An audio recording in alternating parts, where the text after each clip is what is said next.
Greetings, ladies and gentlemen. Today marks the day of a new era for me. I've actually made a bit of a video rather than a stream.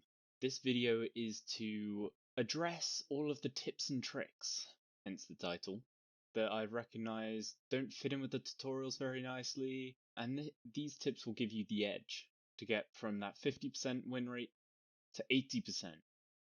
So that's what this series is for, and as I'm finding new tips out from teaching people one-on-one, one-on-two, rather than addressing the masses like this, I'll probably bring out new videos and add them into the series. So stay tuned for that. Ever wondered why rushes can get guns so quickly, yet you might not get them up nearly as quickly? Ever wondered what the difference is between that? Well, your first tip is the spawn island is for spawning. Like, it's in the name, spawn island, spawn. People use it to base, people feel the need to get storage, more production, walls, the list goes on. And that's why it takes some people so long, and that's why people, again, can't defend themselves. All you want to get is a pump to fill up the spawn if you die, guns to defend yourself, and then you want to yeet yourself there to mainland. If you don't want to rush, then just get pumps in mainland. If you want to rush, then rush. Getting the guns straight away gives you more options. When I try and rush, or at least even when I'm playing defense, I always get the SMG, AR, satchels, and rocket launcher. SMG are for the people that try to, jump you from behind. AR for the people who attack you straight on, and then you have some distance on them. And rocket, well, it's for rocketing enemy ramps or anything of that type. But that leads me to the second trick. So for getting around, there are two things that can increase your speed. One is when building a bridge, you can jump as it builds, obvious to some, but others seem to wait for it to be building before walking on it. And two, by jumping, at the peak of the jump firing a rocket where you stood, you can ping yourself forward and make up to 13 block jumps. So that's 13 blocks of distance in one jump, compared to the regular jump, which is about 5 blocks. So that reduces the need to bridge again, which means, you can save some time. It also pings you forward, reducing travel time. So you can move around quicker, so whether you want to rush, or whether you want to base, you can get to your, the set of pumps you need quicker, and that means you can probably get up a turret before someone gets to you, or you can get to the enemy before they even get off their spawn island. You've made it off your spawn island, and you're building your starter pumps, let's say, and here's the third tip: never stand still. If someone is rushing you with an AR and sniper, you standing still can lead to an easy headshot for them. And then you've lost the moment they shoot their first shot, you've instantly died. Neutral movement is a good habit to make in any PvP game, not just Eclipsis, because it makes people killing you much harder. And you can stand still when under shields or anything, walls if you know where the enemy is. Typically just shields though, because those will grant you 360 degrees of cover. You're not going to die to any guns that way. But that works the other way. So for tip 4, most players will stand still when building, especially piping. So lie in wait in that early rush until players go to pipe those first world pumps. That's your opportunity to get that easy headshot off, and then you've won. 5th tip, when building, don't rotate with shift and scroll. Do fine rotate using your camera. At first this will seem pretty slow, but once you get used to it, you'll be building much faster and you get up those pumps in record time. Personally, I use that, I build quite fast. You don't believe me? Check out my other streams. And with that, when using hotkeys as well, make sure you're using hotkeys.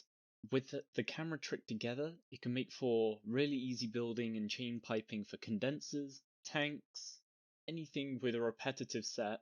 You can do it, again, in top time. So let's set a scenario. You're planning on going out into the wider world, aka an enemy base, and going on the offensive. Your storage is all filled up.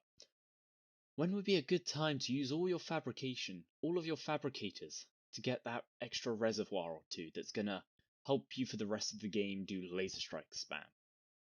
Well, when you're going to attack the enemy, drop down a reservoir or two. That way your fabricators will build it, you'll be out of base, so then building those reservoirs aren't going to impede on how quickly you can get up your sky base or anything like that if you haven't got one already. And that way it's gonna save you a lot of time because you're doing things in parallel rather than in series. It's gonna help you get up your base quicker. So you get to attack the enemy, that holds them back. You get reservoirs as well. Win-win. Otherwise your storage is just maxed out. You're wasting all that extra iridium. You might as well get extra storage for next time, Towards the end of the match, your frames are gonna drop. It's inevitable. Same goes for server lag. It's going to increase drastically. Guns fire bullets every frame. So if you have less frames and the server is laggy, most machine guns are going to fire in bursts. Using an SMG after an hour has passed and you can barely move is going to result in death. Even SMG and SMG combat, if that person's got a better PC than you, it's going to be a huge difference late game. So, fact of the matter is, don't use an SMG. Use a minigun, and that's the only time you should use a minigun. Do not use a minigun at the start of the match. They're expensive to make, expensive to fire. Don't use miniguns. Late game though, you have those upgrades, you have a base, you have everything you need to use a minigun. And now you even have the frames on your side. When the minigun is used under low frame rate, low server heartbeat conditions, it will burst, and that will be more like the old Auto Fletcher. It will be a rapid fire shotgun. So SMG is for early mid game only, minigun is for late game early, and by late game I mean after an hour. And the final tip for today is for defending your base. If you have issues with people rocketing your base, you need to listen up. Rockets have a lot of range, like a lot of range. They have more range than any other weapon in the arsenal and longer than any turret. So don't depend on turrets. They're static placements, they're easy to hit, and they will never be able to kill someone with a rocket who can just stand outside of its range. So you need to get your own weapons, either an AR or an SMG, and kill the rocketer yourself. It's the only way to counter someone rocket spamming you. If you don't, well, you end up with someone slowly destroying your pumps, C-base, sky stem, etc. And you slowly lose the match.